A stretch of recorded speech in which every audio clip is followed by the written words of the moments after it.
வணக்கம். நீங்க ஒரு விஷயத்த அடையணும்னு நினைக்கிறீங்க, ஆனா ஏதோ ஒண்ணு உங்களையே தடுத்து நிறுத்துற மாதிரி ஒரு ஃபீலிங் வந்திருக்கா? அந்த தடை வெளியே இல்ல, உங்களுக்குள்ளேயே தான் இருக்குன்னா, அதுதான் பிரியானா விஸ்டின் தி மவுண்டன் இஸ் யூ புத்தகம் பேசுற மையக்கரு. சுயநாசம்ங்கிற அந்த தடைய சுய ஆளுமைங்கிற சக்தியா எப்படி மாத்துறதுன்னு பார்க்கலாம். வாங்க இந்த பயணத்தை ஒண்ணா ஆரம்பிக்கலாம். பிரியானா வீஸ்ட் என்ன சொல்றாங்கன்னா, நம்ம கிட்ட இருக்கிற கெட்ட பழக்கங்கள்னு நாம நினைக்கிறதெல்லாம் உண்மையில வெறும் பழக்கங்கள் இல்லையா, அதுக்குள்ள ஏதோ ஒரு ஆழமான தேவை ஒளிஞ்சிருக்குன்னு சொல்றாங்க. அந்த அறிகுறிகளை புரிஞ்சுக்கிட்டாலே போதும், நம்மள நாமே தடுத்து நிறுத்துறதை நிறுத்த முடியும். அதை எப்படி செய்யறதுன்னு தான் நாம இப்போ பார்க்க போறோம். இந்த கேள்வியை கொஞ்சம் யோசிச்சு பாருங்களேன். நம்மளோட பெரிய எதிரியே நம்மளுக்குள்ளதான் இருக்காங்கன்னா அந்த போரை எப்படி ஜெயிக்கிறது? இதுதான் நாம இன்னைக்கு திறக்க போற ரகசியம். இந்த பயணம் நம்மள பத்தி நமக்கு இருக்கிற புரிதலே மாத்த போகுது. முதல்ல அந்த மலைய நாம சரியா கண்டுபிடிக்கணும். உங்க வாழ்க்கையில ஒரே மாதிரி பிரச்சனை திரும்ப திரும்ப வருதா? ஒருவேளை அது உறவுகள்லயோ வேலையிலயோ இருக்கலாம். அதுக்கு காரணம் வெளியே இருக்கிற சூழ்நிலை இல்ல, காரணம் நமக்குள்ளதான் இருக்குங்கிறத புரிஞ்சுக்கிறது தான் முதல் படி. அப்போ அந்த மலைனா என்ன? அது நிஜமான மலை கிடையாதுங்க. அது நமக்குள்ளே நடக்கிற ஒரு மனப்போராட்டம். ஒரு பக்கம் உங்க மனசு நான் ஜெயிக்கணும்னு சொல்லும், ஆனா இன்னொரு பக்கம் உங்க ஆழ் மனசு பயம் சந்தேகம்னு சொல்லி வழிய மறிக்கும். இந்த ரெண்டுக்கும் நடுவுல நடக்கிற யுத்தம் தான் உங்க மலை. இந்த மலைக்கு பல முகங்கள் இருக்கு. சிலருக்கு அது ஒரு கெட்ட பழக்கமா இருக்கலாம், சிலருக்கு வேலையில ஒரு திருப்தி இல்லாத மாதிரி இருக்கலாம், இன்னும் சிலருக்கு காரணமே தெரியாத ஒரு பதட்டமா இல்லனா பண பிரச்சனையா இருக்கலாம். இதுல உங்க மலை எதுவா இருக்கு? சரி, இப்போதான் விஷயத்தோட முக்கியமான இடத்துக்கே வரோம். செல்ஃப் சாபோட்டாஜ், அதாவது நம்மள நாமே கெடுத்துக்கிறது.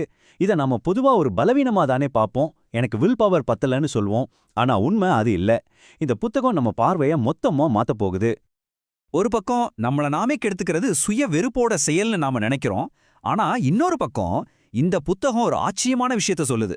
அது நம்மள பாதுகாத்துக்க நம்ம ஆழ்மனசு செய்யற ஒரு புத்திசாலித்தனமான முயற்சி.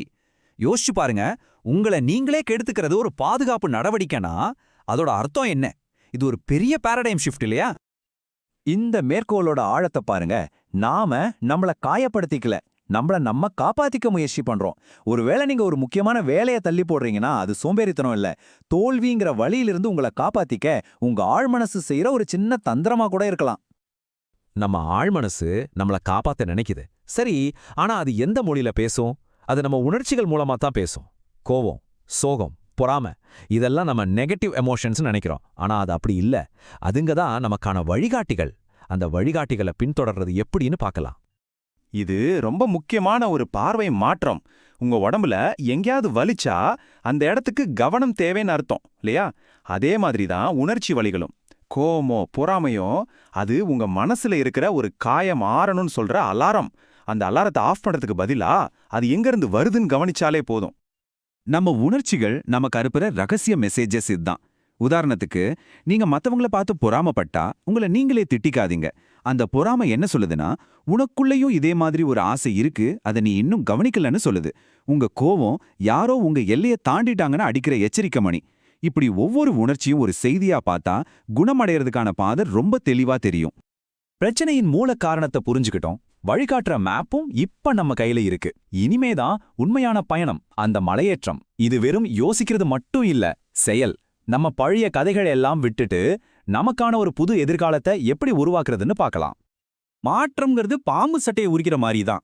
அது வலிக்கலாம், ரொம்ப கஷ்டமா இருக்கலாம், ஆனா அது ரொம்ப அவசியம். ஏன்னா உங்களை இந்த இடத்துக்கு கூட்டிட்டு வந்த அதே நீங்க உங்களை அடுத்த கட்டத்துக்கு கூட்டிட்டு போக முடியாது. ஒரு புதிய நீங்க பிறந்தே ஆகணும். இங்க ஒரு பவர்ஃபுல்லான பயிற்சி இருக்கு. உங்களோட எதிர்கால ஒரு பெஸ்டான வெர்ஷனை ஒரு நிமிஷம் கற்பனை பண்ணி பாருங்க.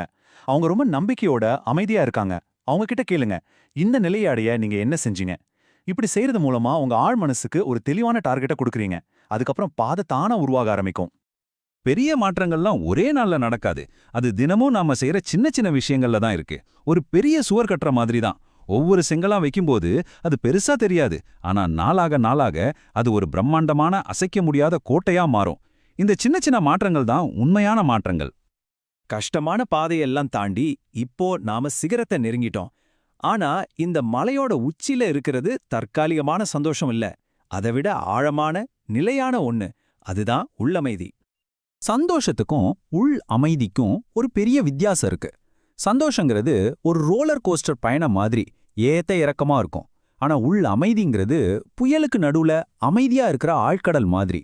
வெளியே என்ன நடந்தாலும் உள்ளுக்குள்ள ஒரு ஆழமான நிதானம் இருக்கும். அதுதான் நாம தேடுற உண்மையான பரிசு. கடைசியா சுய ஆளுமை அப்படின்னா என்ன? இது ஒரு சக்தி வாய்ந்த உணர்தல். என் வாழ்க்கையில தடைகளுக்கு நான் தான் காரணம்னா அதை மாத்துற சக்தியும் என்கிட்ட தான் இருக்கு.